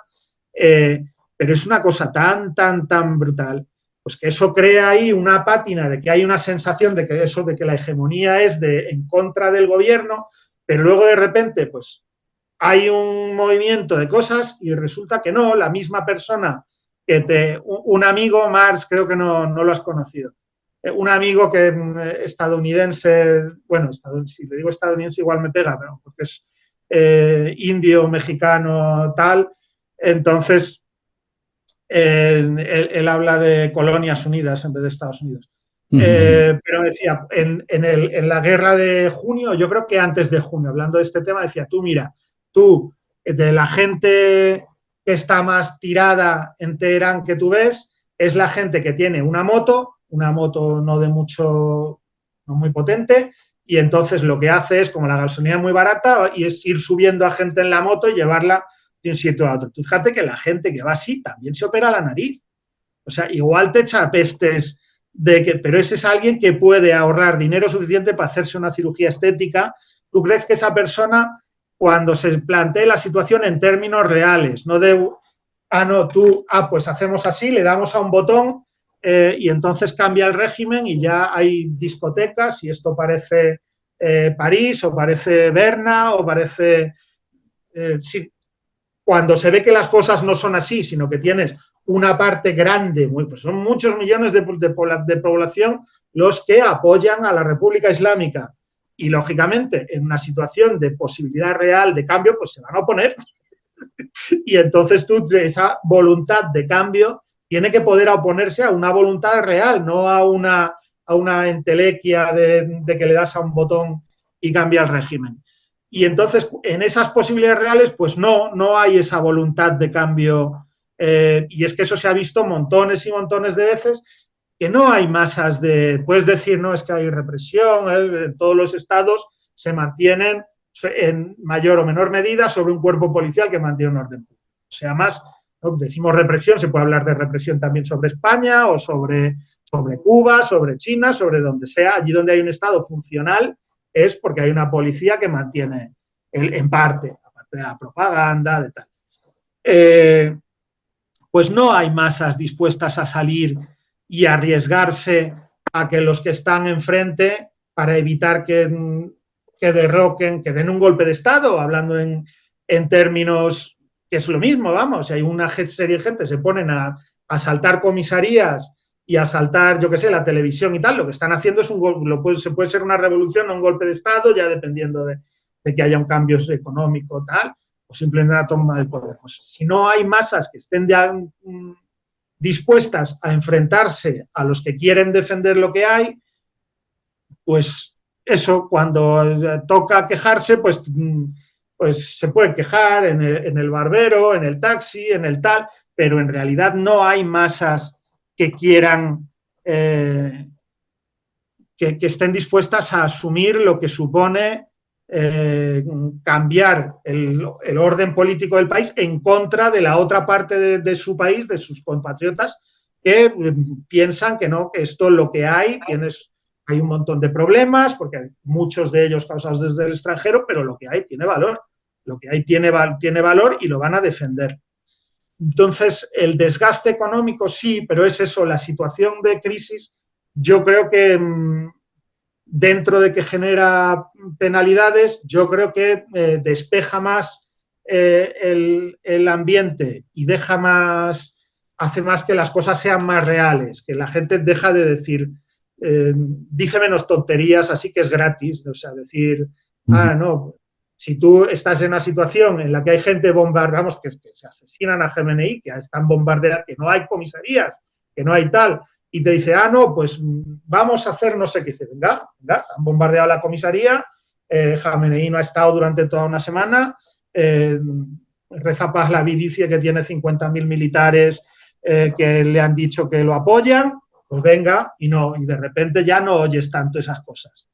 Porque además todo el mundo conoce a alguien que casi le ha dado un infarto, casi le da un infarto por los bombardeos, o que le han matado a un amigo, o que, yo qué sé, cualquier tipo de desgracia que puede pasar en unos bombardeos, ¿no? Entonces las cosas como que se toman con más sangre fría, esa fantasía del cambio de régimen así express desaparece y la gente, lógicamente, no es que esté más contenta con la situación en la que está el país, pero dice menos tonterías. Y lo que sí que está claro es que hay una situación de unidad en defensa de la patria con un convencimiento total y que el martirio de Jamenei ha supuesto también un antes y un después para mucha gente que quizás lo viera de otra manera el gobierno comparado con lo que le contaban desde fuera, que ofrecían desde fuera, ¿no? Claro, por ejemplo, unidad. Está unidad entre quiénes, ¿no? O sea, la configuración así del conjunto de la masa popular pues no cambia de un día para otro, ¿no? Sí que hay una movilización grande por parte de la base social importante que tiene la República Islámica, que están en las plazas, que están, pues eso, que se difunden llamados a ayudar, por ejemplo, ahora hay llamados a acoger huérfanos, se difunden ese tipo de mensajes, la gente participa, o para participar en labores de enfermería, se difunden también llamados de este tipo por grupos de intranet, y pues sí que hay una movilización y hay gente, la gente se ve más, habla de la situación, se ayudan, se reacogen unos a otros en las casas. Yo eso, como estoy que no puedo salir mucho a la calle, pues no voy a las concentraciones y no te podría hablar más de eso, pero no puedo, lo que veo son las imágenes y las imágenes lógicamente son, pues eso muestran que no tiene nada que ver la idea que vendían de que cuando aquí se empezara a liar, pues saldrían las masas pro Reza Pahlavi a tomar las calles y tal, de eso hay cero patatero, no tiene nada que ver. O sea, que tienes una base social de la República Islámica que a veces es muy discreta, porque ¿para qué te vas a poner a discutir con alguien que a lo mejor te insulta o te dice, no, y tal, y robaron cual, y tal cosa se estropeó y no sé cuántos, y tú vas a estar discutiendo de cosas que no tiene sentido defender, porque a lo mejor pues, la gente que defiende la República Islámica no defiende todo lo que se ha hecho, lógicamente, evidentemente, o si hay uno que desfalca, pues lógicamente no lo defienden, y si la persecución de ese desfalco no es como tendría que ser o tal y cual, pues tampoco lo van a defender, pero eso no quiere decir, eso lo que hace es que esa persona igual no habla en el taxi o según con quién en una tienda o tal, y entonces da la impresión de que esa persona no existe. Y entonces los que están todo el día con la oreja en la parabólica, pues piensan que esa gente no existe. Eso, vamos, me lo decía el otro día mi suegra, hay que ver esta gente todo el día, todo el mundo echando de pestes de Jamenei y lo matan y está todo el mundo llorando. Están todos en la calle llorando. Sí, bueno, yo cuando decían que en Cuba no estaba todo el mundo restringido y no podían hablar mal, y de repente en los primeros viajes que hice por Cuba veía que todo el mundo podía hablar del gobierno, todas las pestes que le diera la gana, sin ningún problema y sin ningún miedo. Pero que luego lo que todos tenían claro es que lo que no iban a hacer es dejar de defender la revolución cubana, porque sabían que lo que les venían o lo que les ofrecían, además, era una gran mentira. Y entonces una conciencia de clase, una cultura, un nivel que decías, hostias, saben lo que quieren y y por supuesto eso no les impide hacer sus protestas porque funcionen mejor las cosas, sean razones siempre influidas evidentemente por el bloqueo, la administración de un pueblo bloqueado es siempre tiene una condición en contra terrible. Y ya te imaginas una España que tuviera estos bloqueos, lo que íbamos a durar, quiero decir que es imposible ni planteárselo, ¿no? De repente. Entonces, realmente creo que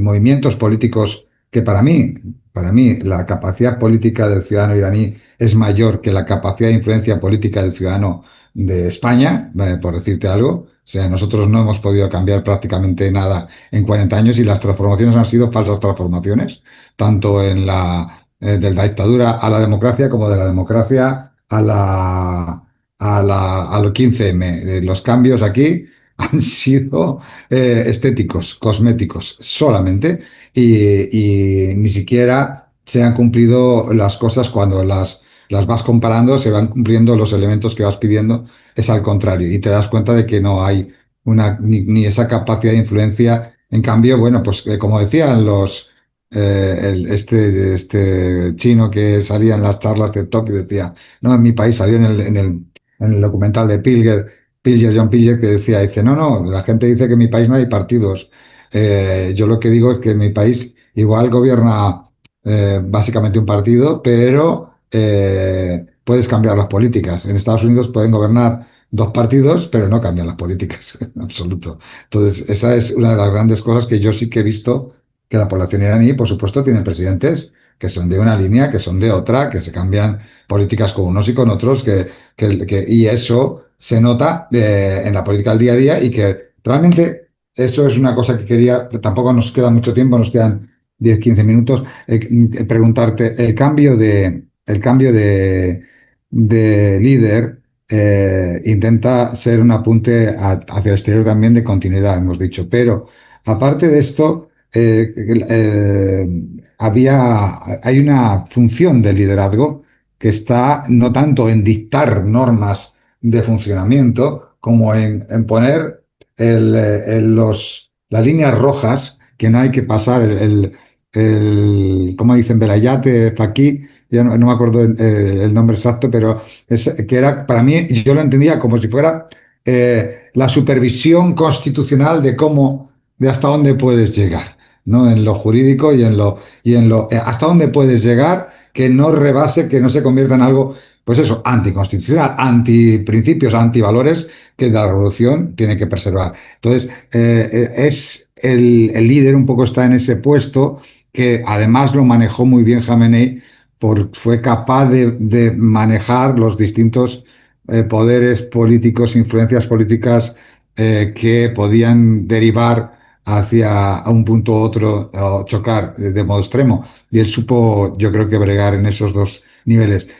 En lo que se espera en un momento de guerra, desde luego, ya no va por esos manejos políticos de tiempos de paz. Estamos en guerra total. Por tanto, no sabemos cómo va a tener que manejar desde ahí. Pero lo que yo creo es que efectivamente las cosas no van a cambiar en cuanto a cómo están establecidas ahora para el momento de guerra y para el momento de paz. En todo caso, me ha parecido muy interesante lo que has dicho de este hombre tiene una carta de crédito total que va a poder manejar en positivo si luego se llega a un punto de final de guerra, a él no se le va a poder achacar que está haciéndolo por interés propio, sino que está haciéndolo porque él cree de verdad que es el camino por el que hay que jugar. Pero ¿qué influencia tendría esto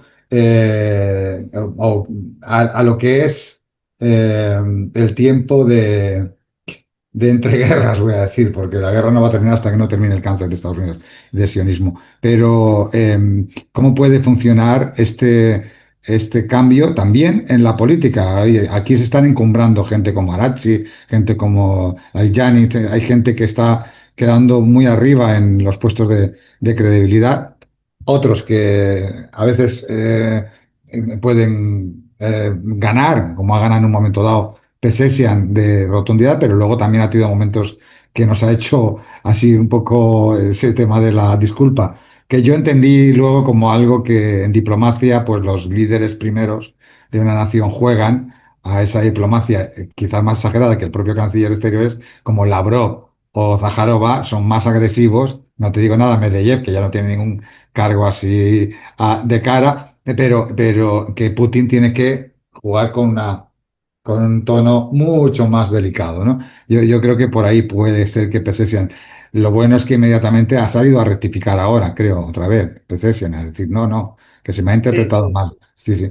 sí, Entonces, sí, sí. no sé, en ese terreno de lo que podemos esperar de esta nueva situación y lo que dijimos nosotros, ¿qué opinas tú de que la supervivencia del elegido ahora sea algo más que necesario, no como antes, que consideramos que el martirio era algo que había decidido y luego no para bien de su familia, de él, evidentemente, pero Sí, sí. la revolución entendió que su martirio fue una entrega para seguir adelante con más fuerza. Realmente, ¿qué opinas de la situación ahora que se viene encima, de esa seguridad? ¿Y qué pasaría en el caso hipotético, porque no lo podemos descartar, de que volvieran otra vez a descabezar al líder? ¿Dónde estaría Irán? Aparte que habría que preguntar otra pregunta, que es, ¿dónde van a estar luego ya más descaradamente Rusia, China y compañía, que tendrán que dar pasos? No los que están dando, que no son pocos, ya lo digo, pero llega un momento, por ejemplo, una bomba nuclear, en que ahí da igual, los pasos ya tienen que darlos, aunque creo que ya lo ha dicho Rusia y China, que cuidado, que van a hacer imposible que caiga Irán de esa manera. Yo creo que, hombre, Mojtaba, como es un melón por abrir, Sí. pues tiene ahí un montón de... Jamenei, cuando llegó al puesto de líder, tenía una posición mucho más, yo creo que más débil. Primero Ujú. era un momento de paz, Claro. era el momento de la caída del bloque soviético, de aumento brutal del poder del momento unipolar de Estados Unidos. Eh, y tuvo que, vamos, su poder lo fue consolidando a lo largo de una serie de años. Al principio no era alguien que tuviera, claro, las relaciones tan trabajadas con los distintos sectores de la clase política iraní, que tuviera sentados, que hubiera ya llevado su conflicto con una parte del sistema político iraní hasta un punto sí, a un punto claro, ¿no? Mojtaba llega, tiene supuestamente esa experiencia de trabajo con organismos de seguridad, pero aparte de eso, pues puede jugar, en principio saldría con menos poder del que tenía su padre, porque no tiene esas relaciones tan trabajadas y tal, aunque justamente el hecho de que sea el hijo y tenga esa relación, pues hace que no sea igual que Jamenei cuando llegó, que además quien faltaba era nada menos que el fundador de la República Islámica, Khomeini, un líder carismático inmenso, aunque visto desde la distancia y sea más, cueste a lo mejor entenderlo.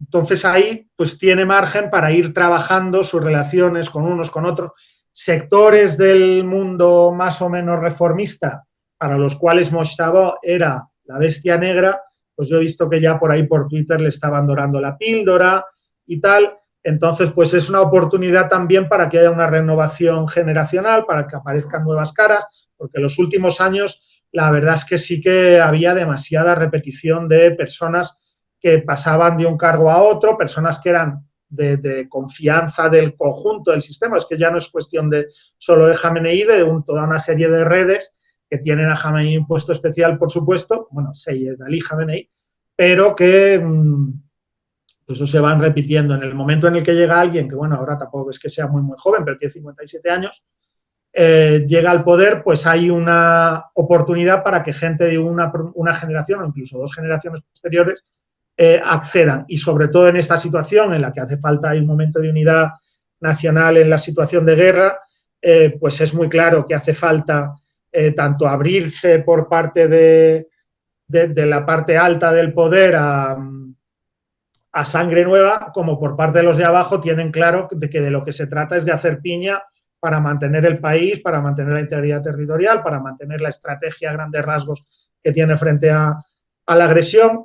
Entonces, esos son puntos ¿no? que pueden ser esperanzadores y que puede ser interesante ver cómo evoluciona el peligro ese de asesinato. Yo la verdad es que muy optimista, prefiero no ser, porque, bueno, Palantir, o sea, y estas redes de penetración tecnológica son tan inmensas, que estamos hablando ahora, yo estoy hablando con un ordenador HP, que es un sistema Windows, hablamos a diario que si por WhatsApp, que si por no sé qué, y eso no solo, yo no soy nadie, tú en Irán no eres nadie, pero eso ves gente que usa Gmail y usa tal, gente que no tendría que estar usando eso.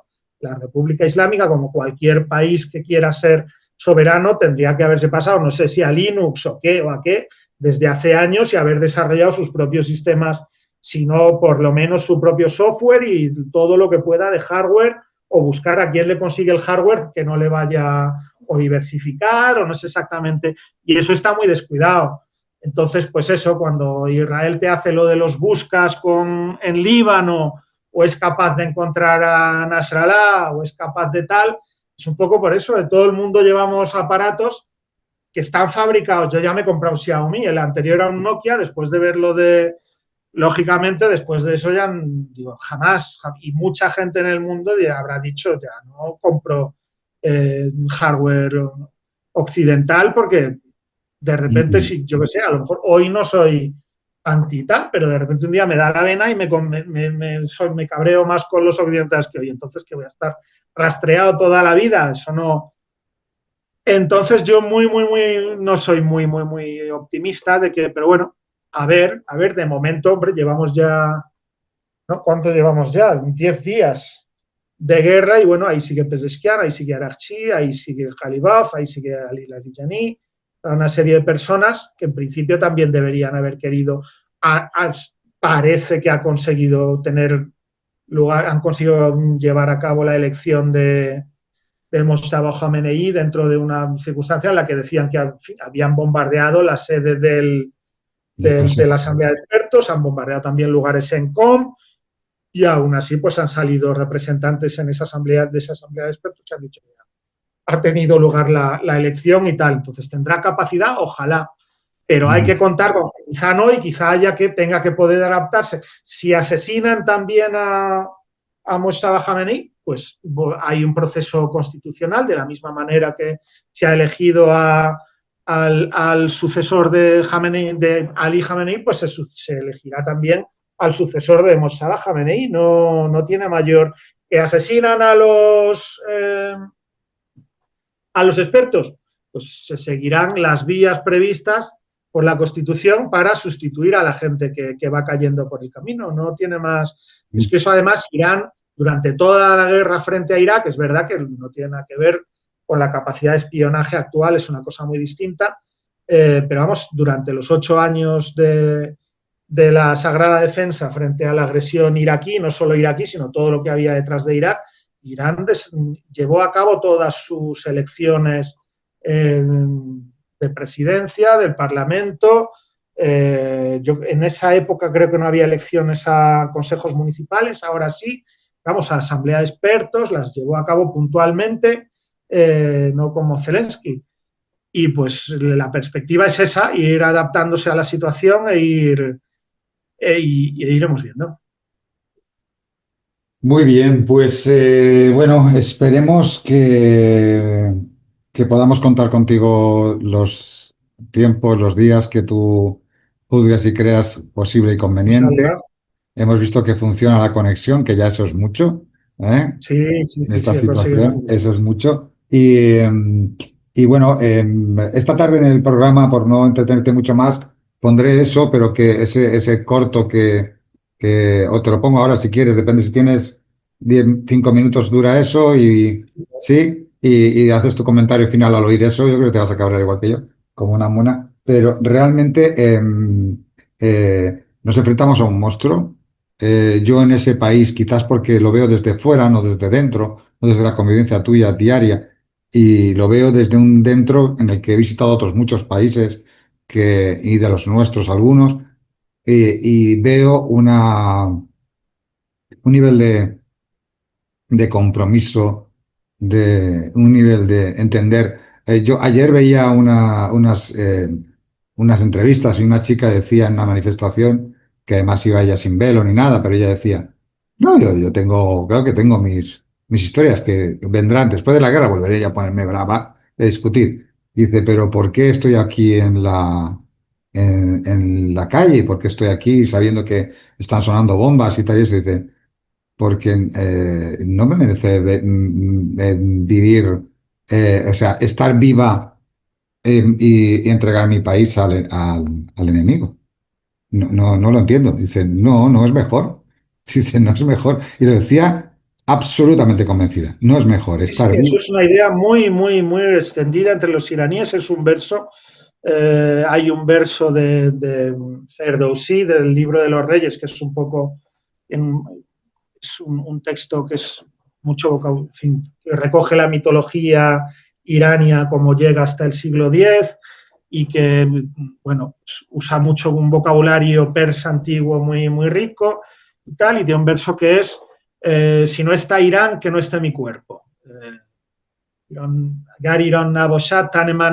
Y eso es algo que tienen todos muy, que el valor de su identidad, de su ser colectivo, pues tiene un valor que supera el de su ser individual, que de todas maneras pues todos vamos a morir, o sea que no Pues eso ya empeñarse es. en conservarlo, pues tampoco vale. Sí, claro que es mejor vivir y vivir bien y tal, pero al No, final no, lo no, vamos a no. perder.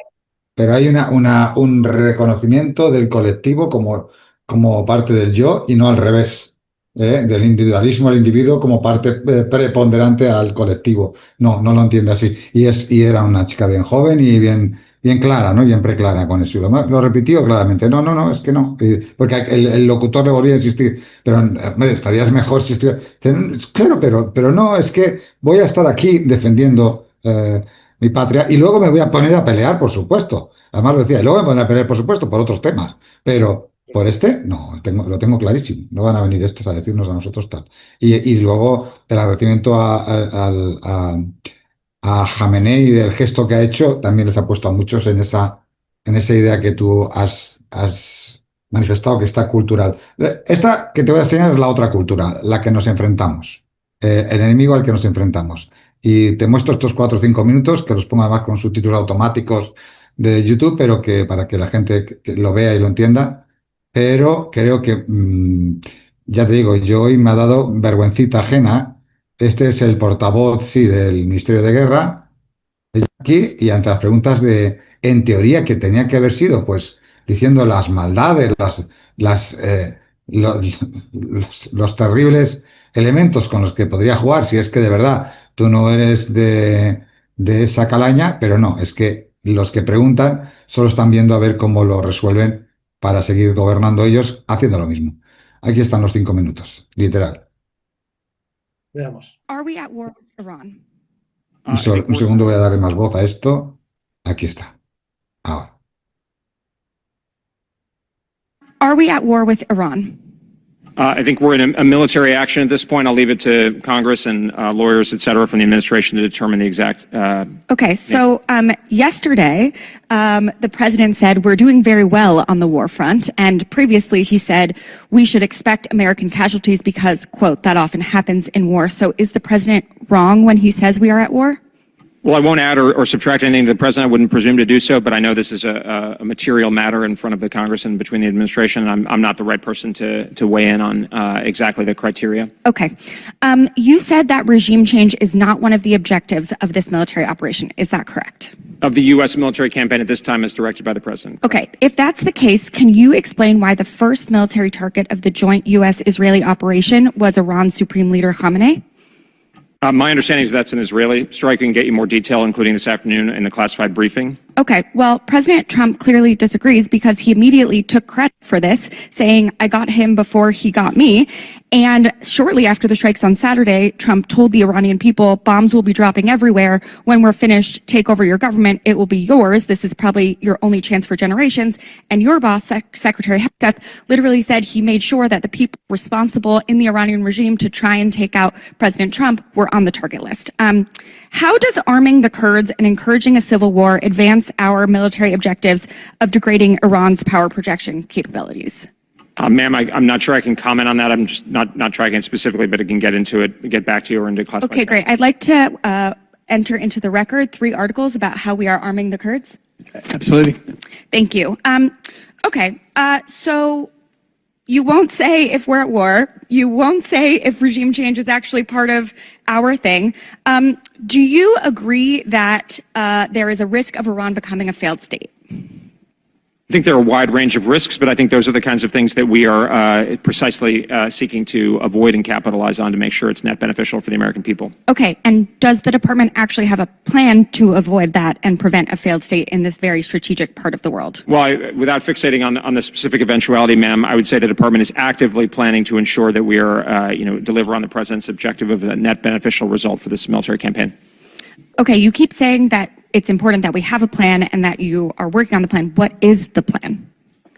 Ma'am, I can, it may be worth when my colleagues, or we can go in, but particularly when my colleagues come over and brief this afternoon, you may ask them. Obviously, we're not going to talk about that in open session. Okay, how long will this war last? How much longer will our service members have to sacrifice their lives?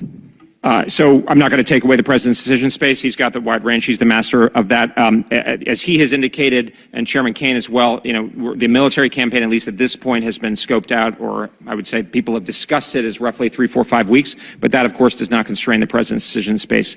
But again, goes back to the kind of phasing of the military campaign that's been given specifically to the U.S. Armed Forces. Okay, and what about cost? Can you say how much this will cost the American people? I'll get back to you, ma'am. I can't give you an answer at this point. Okay.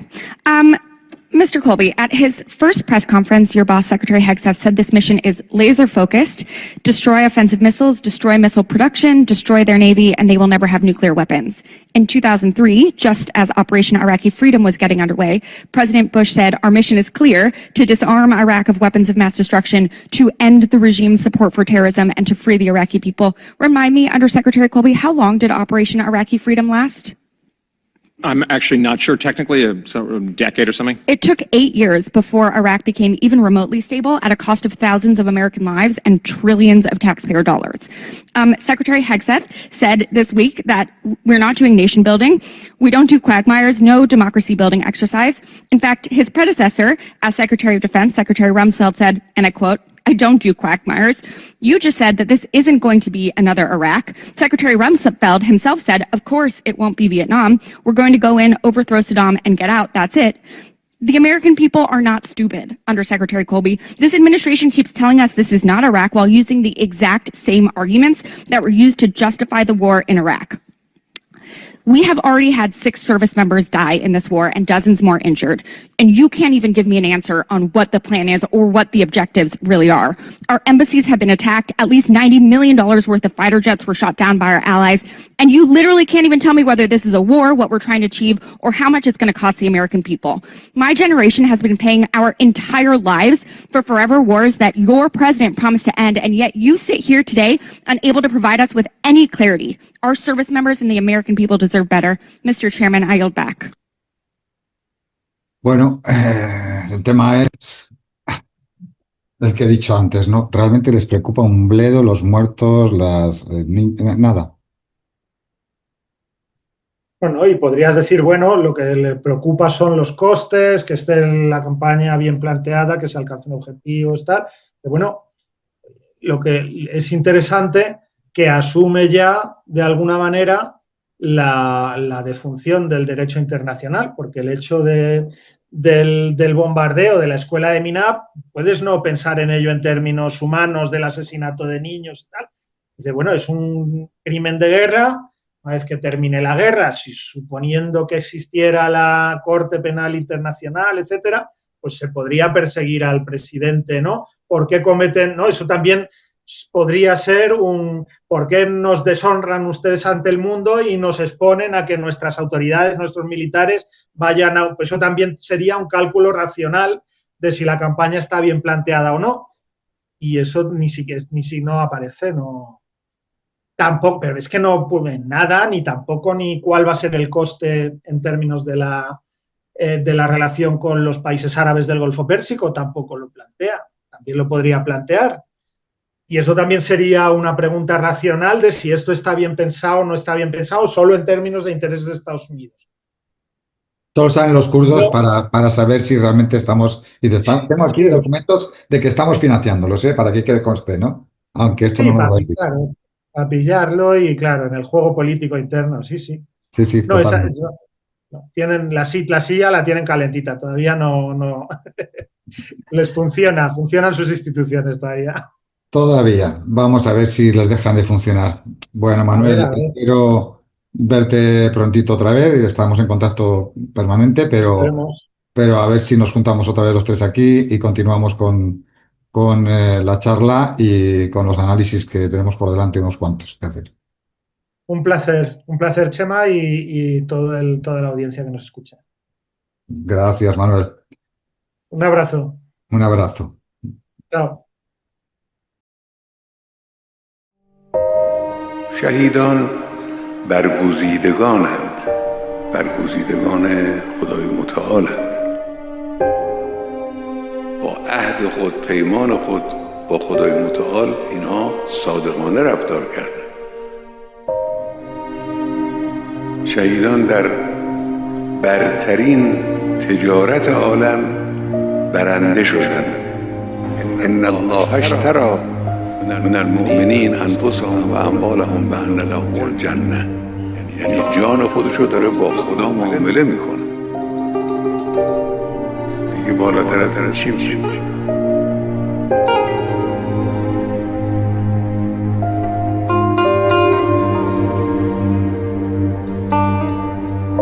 شهیدان به ما میگویند یستبشرون بالذین لم یلحقوا بهم من خلفهم الله خوف علیهم ولا هم یحزنون. این راهی است که خوف و حزن ندارد، ترس و اندوه ندارد. راه خداست دیگه. در این راه بایستی ثابت قدم بود، در این راه بایستی با قدرت حرکت کرد، در این راه باید متزلزل نشد با وسوسه های دشمنان. ملت ایران با شنیدن پیام شهیدان باید اتحاد خود، اتفاق خود، انگیزه خود، تلاش خود رو بیشتر کنه. پیام شهیدان ما اینه.